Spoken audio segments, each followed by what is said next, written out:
விஷ்ணுவர்தனை தொடர்ந்து வித்யாசாகர் வருகிறார் கண்கட்டி நிலையில். மேடவாக்கம் 10வது வகுப்பு மாணவர், ரைஸ் ஜக்கிங் ஸ்கூல், சென்னை.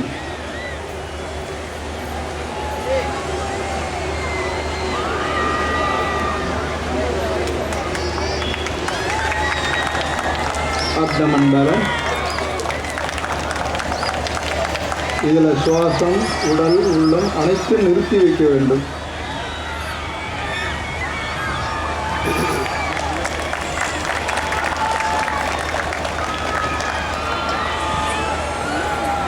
இந்த செயல்பாடுகளை செய்யும்போது உடலில் உள்ள அனைத்து நரம்புகளும் சதைகளும் முறுக்கேறுவதுடன் மசாஜ் செய்யப்படுகிறது. எனவே இவர்களுக்கு எந்த விதமான குறைபாடுகளும் வராது என்பதை உறுதியிட்டுக் கொள்கின்றோம். தேங்க்யூ வித்யாசாகர்.